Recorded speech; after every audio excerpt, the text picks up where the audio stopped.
Assalamualaikum warahmatullahi wabarakatuh.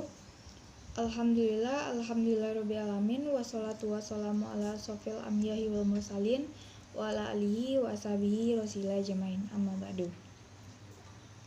Puji syukur marilah kita panjatkan kehadiran Allah Subhanahu wa taala atas rahmat dan karunia-Nya, serta tak lupa pula kita hadiahkan kepada nabi besar kita, yakni Nabi Muhammad SAW.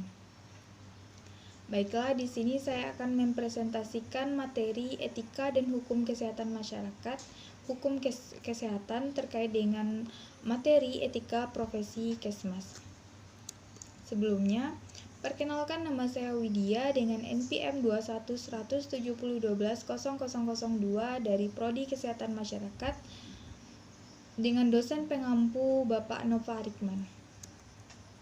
Di sini saya akan mempresentasikan materi etika dan hukum kesehatan terkait dengan etika profesi Kesmas dengan dua cakupan materi. Yang pertama yaitu mengemukakan, menjelaskan, dan memberikan contoh standar profesi Kesmas yang berasal dari Kode Etik Kesehatan Masyarakat.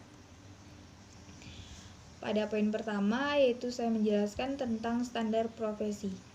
Di sini standar profesi dikatakan sebagai pedoman yang harus digunakan sebagai petunjuk dalam menjalankan profesi secara baik.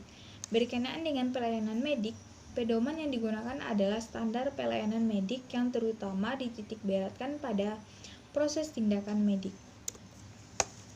Kemudian pada poin yang kedua terdapat pengertian dari etika profesi.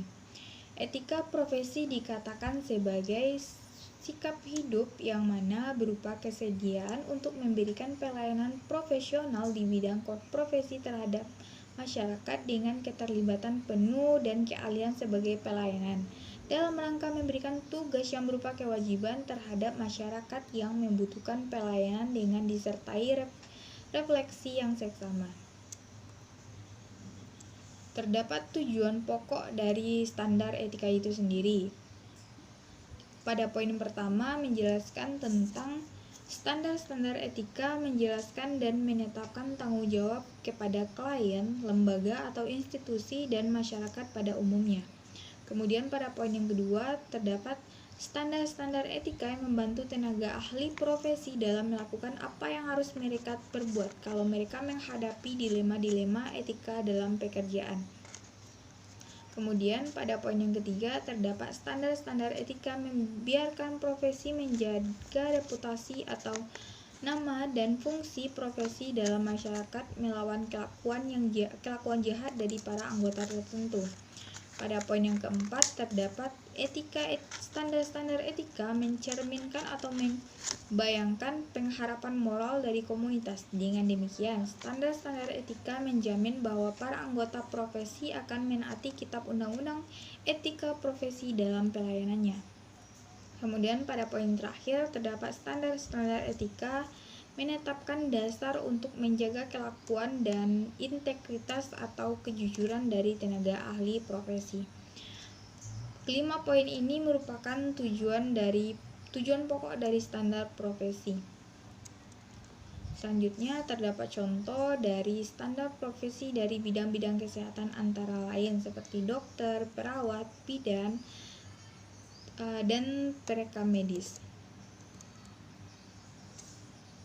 Kemudian, terlebih dalam bidang kesehatan, para profesional harus tahu benar tentang standar profesi dari bidang-bidang kesehatan yang mereka geluti, antara lain seperti dokter, perawat, bidan, ataupun tenaga medis lainnya yang berkenaan dengan pelayanan medik. Pedoman yang digunakan adalah standar pelayanan medis yang terutama dititik beratkan pada proses tindakan medik. Kemudian pada poin yang kedua terdapat perlunya standar bagi profesi Kesmas. Tanpa adanya kode etik atau standar bagi profesi kesehatan masyarakat, maka akan berakibat pada keselamatan nyawa dari seorang pasien. Sebagai tenaga medis yang menangani pasien secara langsung, maka perlu mengetahui karakteristik dari setiap pasien agar penanganan yang kita berikan aman tanpa adanya insiden lainnya.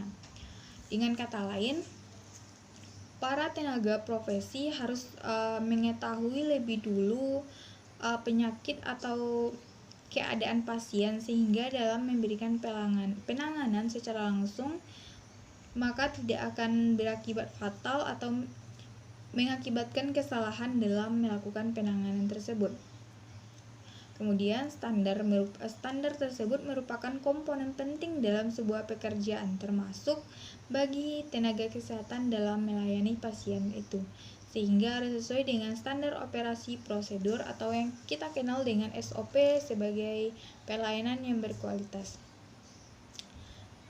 Para tenaga kesehatan dalam melaksanakan profesi menangani pasien harus sesuai dengan standar operasional prosedur yang berlaku, sehingga dapat memberikan pelayanan yang baik dan berkualitas bagi para pasien.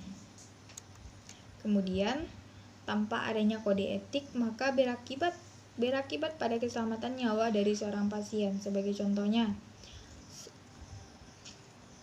contohnya, seorang tenaga medis yang seperti kita tahu seorang dokter dalam menangani pasien atau mengobati pasien, terlebih dahulu akan mendiagnosa pasien tersebut dan kemudian memeriksanya, lalu memberikan takaran obat yang akan ditebus, kemudian untuk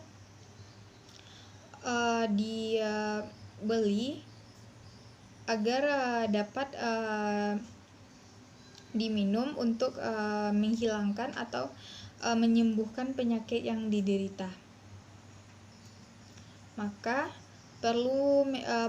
para tenaga medis itu perlu mengetahui karakteristik dari setiap pasien itu agar penanganan yang diberikan aman tanpa adanya insiden lainnya.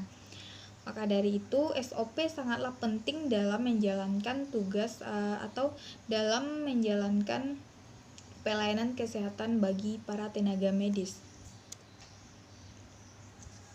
Sekian presentasi materi dari saya. Semoga dalam pemaparan materi tersebut para pembaca dapat ataupun para pendengar dapat mengambil hal positif dari apa yang saya sampaikan, dan semoga bermanfaat bagi banyak orang. Akhir kata saya sudahi, wabillahi taufik wal hidayah. Wassalamualaikum warahmatullahi wabarakatuh.